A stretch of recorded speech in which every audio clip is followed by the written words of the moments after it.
വളരെ എളുപ്പത്തിൽ ഉണ്ടാക്കാൻ പറ്റിയ ഒരു ചായ പലഹാരമാണ് ഇന്ന് ഷെയർ ചെയ്യാൻ പോകുന്നത്. കുട്ടികൾ സ്കൂളിൽ നിന്ന് വരുമ്പോഴൊക്കെ പെട്ടെന്ന് നമുക്കിത് ഉണ്ടാക്കി കൊടുക്കാം. വളരെ എളുപ്പമാണ് ഈ സ്നാക്ക് ഉണ്ടാക്കാനായിട്ട്. അപ്പോൾ ഇതെങ്ങനെയാണ് തയ്യാറാക്കുന്നതെന്ന് നോക്കാം. ഞാനിതിപ്പോൾ ഫ്രൈ ചെയ്യാൻ വേണ്ടിയിട്ട് സ്റ്റഫ് ചെയ്ത് ഫ്രീസറിൽ വെച്ചിരുന്ന സ്നാക്കാണ് ഇപ്പോൾ എടുക്കുന്നത് കേട്ടോ.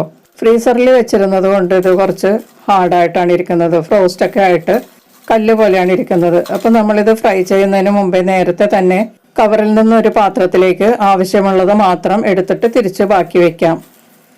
ഇതെങ്ങനെയാണെന്നുള്ളത് ഞാൻ ഇതിനു മുന്നേ ഉള്ള ഒരു വീഡിയോയിൽ ഷെയർ ചെയ്തിട്ടുണ്ട്.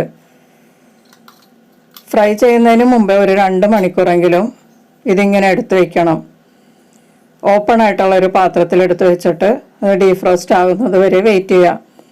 വൈകുന്നേരം ഉണ്ടാക്കാനാണെങ്കിൽ നമുക്കത് ഉച്ചയ്ക്ക് എടുത്ത് വെച്ചാൽ കുട്ടികൾ വരുന്ന സമയത്ത് ഫ്രൈ ചെയ്ത് കൊടുക്കാം.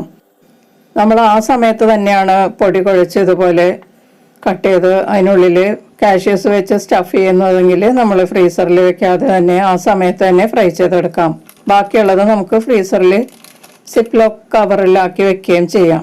ഞാനിത് നേരത്തെ തന്നെ ഇതുപോലെ ചെയ്ത് കാഷ്യൂസ് സ്റ്റഫ് ചെയ്ത് ഫ്രിഡ്ജിൽ വെച്ചതാണ്. അപ്പോൾ നമുക്ക് എപ്പോൾ വേണമെങ്കിലും എടുത്ത് ഫ്രൈ ചെയ്യാം.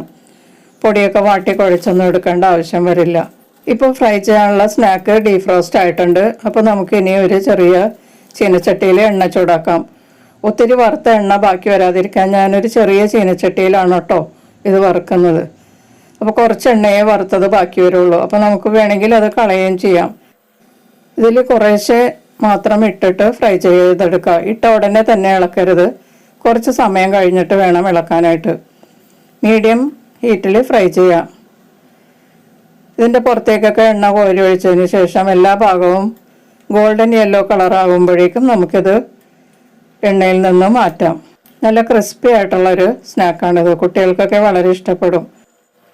ഇപ്പോൾ ഫ്രൈ ചെയ്യാനിട്ട ഫസ്റ്റ് ബാച്ച് റെഡി ആയിട്ടുണ്ട്. നമുക്കിത് എണ്ണയിൽ നിന്ന് മാറ്റാം. കണ്ടില്ലേ, നല്ല കിലുകിലായാണ് ഇരിക്കുന്നത്. അപ്പോൾ ഇതുപോലെ തന്നെ ബാക്കിയുള്ളതും നമുക്ക് ഫ്രൈ ചെയ്തെടുക്കാം. കുറച്ച് എണ്ണയിൽ നമുക്ക് വേഗത്തിൽ ഫ്രൈ ചെയ്തെടുക്കാം. ഈ ബാക്കിയുള്ളതും കൂടി നമുക്ക് വേഗത്തിൽ ഫ്രൈ ചെയ്യാം. ഇപ്പോൾ അവസാനത്തെ സെറ്റ് ഞാൻ ഒന്നിച്ചിട്ടതാണ്. ആദ്യം ഞാൻ 5 എണ്ണം വീതമാണ് ഫ്രൈ ചെയ്തത് കേട്ടോ. ഇപ്പോൾ ഇനി ബാക്കിയുള്ളതെല്ലാം കൂടി ഞാൻ ഫ്രൈ ചെയ്തെടുത്തിട്ടുണ്ട്. അപ്പോൾ നമുക്ക് കുട്ടികൾക്ക് വൈകുന്നേരം ചായയുടെ കൂടെ കൊടുക്കാനുള്ള സ്നാക്ക് റെഡി ആയിട്ടുണ്ട്. കുട്ടികൾക്ക് മാത്രമല്ല മുതിർന്നവർക്കും നമുക്ക് വേണമെങ്കിൽ ചായ കഴിക്കുമ്പോൾ 1-2 കൂടെ കുറിക്കാൻ നല്ലതാണ്. ഇത് നല്ല ക്രിസ്പിയാണ് കേട്ടോ. കുട്ടികൾക്ക് വളരെ ഇഷ്ടപ്പെടും. കറുമുറ കടിച്ച് കുട്ടികൾക്ക് കഴിക്കാം. കടയിൽ പോയി നമ്മൾ സ്നാക്സൊക്കെ ഒന്നും വാങ്ങിക്കേണ്ട ആവശ്യമില്ല. നല്ല ഫ്രഷായിട്ടുള്ള എണ്ണയിൽ നമ്മുടെ കൈകൊണ്ട് തന്നെ ഉണ്ടാക്കി നമ്മുടെ കുട്ടികൾക്ക് കൊടുക്കാം. അപ്പോൾ എല്ലാവരും ഒന്ന് ട്രൈ ചെയ്ത് നോക്കിയിട്ട് നിങ്ങളുടെ അഭിപ്രായങ്ങളും നിർദ്ദേശങ്ങളും ഒക്കെ അറിയിക്കുക. വീഡിയോ ഇഷ്ടപ്പെട്ടാൽ ഒന്ന് ലൈക്ക് ചെയ്യും, നിങ്ങളുടെ ഫ്രണ്ട്സിനൊക്കെ ഒന്ന് ഷെയർ ചെയ്ത് കൊടുക്കുകയും ചെയ്യണം കേട്ടോ. വീണ്ടും മറ്റൊരു റെസിപ്പിയുമായി കാണും വരെ ബൈ. Thank you.